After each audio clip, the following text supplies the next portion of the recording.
É a trajetória de um cara que estava por baixo, chegou a ser humilhado, desacreditado, deu a volta por cima, foi o artilheiro do Brasil e do Brasileirão no ano passado, é o artilheiro do time nessa campanha do título. Um momento que fica marcado no coração, na mente do torcedor corintiano, com um herói declarado, Hugo Souza, com nome e sobrenome, 31 vezes, Corinthians campeão paulista, uma final que leva os torcedores às lágrimas, que tiram um grito que estava entalado no peito, contra um rival que venceu ano passado, tinha vencido 3 seguidos e queria o inédito tetra na casa do Corinthians. Não, um orgulho que fica para sempre marcado no coração do corintiano, defendendo o seu território,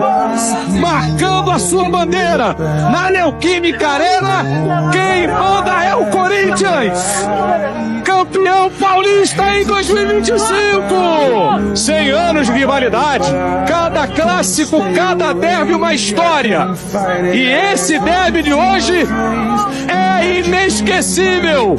Jogador que, se for lapidado e se o projeto Barcelona girar em torno dele, muito provavelmente o Barcelona vai vencer nos próximos anos a Liga dos Campeões, vai voltar a ser o protagonista que é, porque o Lamine Yamal é um jogador muito diferente, muito diferente. Nós estamos falando de um moleque de 17 anos, toda vez que o Lamine Yamal pegava na bola, era um pesadelo para a torcida e para a defesa.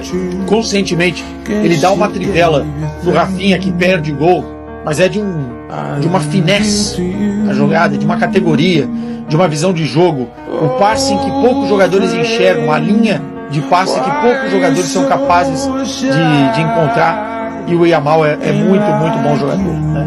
E assim, é um talento enorme e que o Barcelona vai precisar se acertar financeiramente, fazer um projeto que gira em torno dele, porque eu tenho certeza que esse moleque vai brigar inclusive para a bola de ouro mais para frente. Est-ce que tu as une légende du PSG préférée, un joueur que tu as un petit peu adoré et qui a beaucoup de grands joueurs qui sont passés par là. Moi, mon idole, c'est Neymar.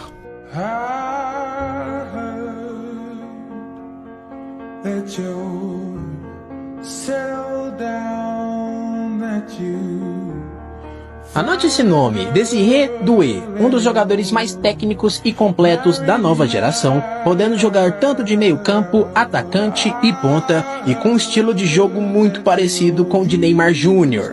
A promessa do PSG de apenas 19 anos, que veio do Rennes, possui 18 participações em gols em 38 partidas, e além de jogar muito, Doué também possui muita personalidade. Foi ele que cobrou o pênalti que eliminou o Liverpool nas oitavas de final da Champions League. E falando em Champions, esse é o atual desempenho de Doué na competição atualmente. Então, sendo um jogador que agrega técnica, habilidade, talento natural, estatísticas, Doué tem tudo para ser um dos jogadores com maior destaque nos próximos anos.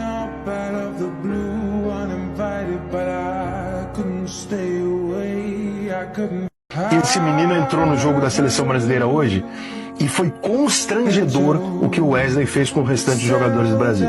E não foi constrangedor porque o Wesley é um gênio, porque ele entrou e acabou com o jogo. Não é isso, não.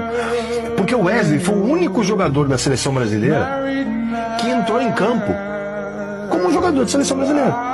O único, cara, de todos os jogadores do Brasil que jogaram hoje, o único jogador que entrou em campo e falou: foda-se, eu jogo na seleção brasileira, eu vou pra dentro, eu vou correr pra caralho, eu vou dar a minha vida, essa é a chance da minha vida, eu tô jogando numa seleção brasileira, eu cheguei numa seleção brasileira. O único jogador do Brasil hoje foi o Wesley.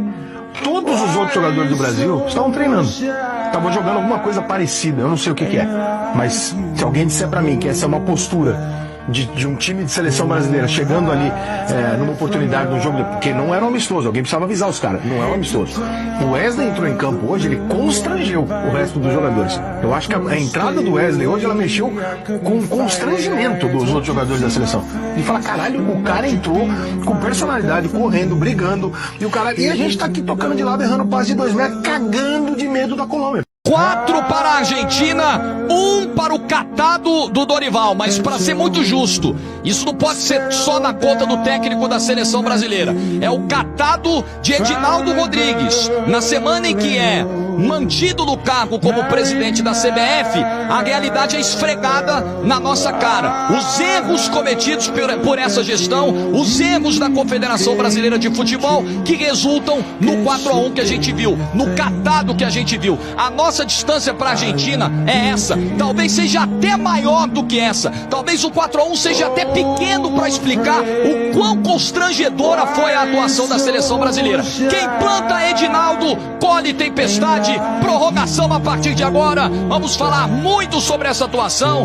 Nota da seleção brasileira. Os jogadores vão falar na zona mista. Monique Danello tá lá. E o Dorival tá chacoalhando ou não tá? O Edinaldo tá firme. Esse não balança. Mas o Dorival tomou um sacode da seleção argentina, com muitos erros individuais, mas principalmente com problemas da comissão técnica. E hoje ver meu filho conquistando tudo que ele está conquistando é motivo de muita alegria. E eu tenho visto a mão de Deus sobre a vida dele e vejo o esforço dele. Um filho assim que eu só tenho que dizer que ele é um presente de Deus para minha vida. Hugo, te amo.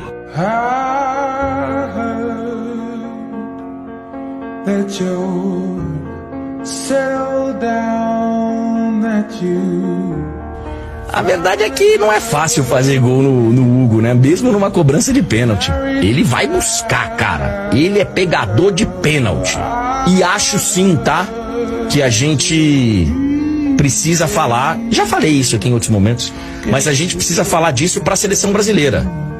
E aí vocês podem discutir comigo se o nome é o do Hugo Souza ou outro. Ok, a gente pode debater. Mas a gente tem que pensar sim num goleiro pegador de pênalti para a seleção brasileira. Um goleiro que tenha essa especialidade. Precisamos.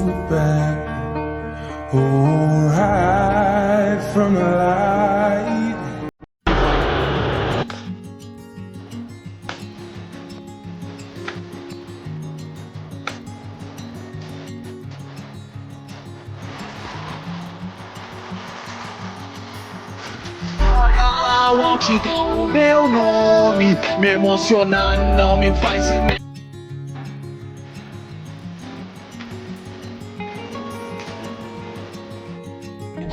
Pode me apagar dos seus contatos, mas não da memória. Até o cupido chora. Pega a linha na hora, se arrepende e chora. Um dia até volto pra te encontrar de novo. Eu te perdi de vista. O cara que troca uma mulher pra ficar com outra é apenas um moleque. Um homem de verdade ficaria com as duas. Segue as dicas do adulto Ney.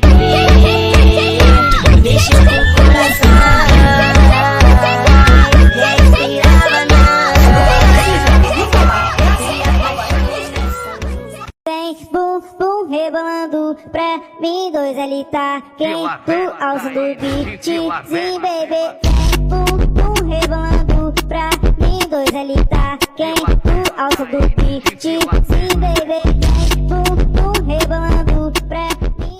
Aí virou pro Ronaldo e falou assim: Ronaldo, você sabe quem são os zagueiros do Siena? Balançou a cabeça. Não, mister. Você pode ter certeza que eles sabem quem eu sou.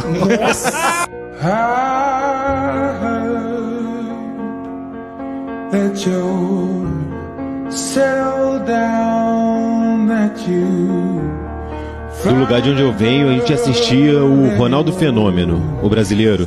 Pra mim, não era como se ele jogasse futebol, ele era futebol. E tudo que ele fazia, as pessoas tentavam copiar.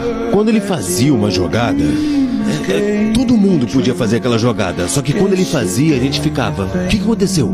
Era uma época que as pessoas iam pra casa pra assistir o jogo por causa dele, pra assistir as jogadas dele. Algumas normais que ele fazendo fica uau, e algumas incríveis que ele fazendo fica ainda mais uau. Então quando ele pedalava e passava, ou quando ele dava um elástico, sabe, aquele pra fora e pra dentro, aquilo era incrível. A gente ia pra casa tentar copiar as jogadas dele, sabe? E por isso que pra mim ele é o melhor exemplo de jogador perfeito.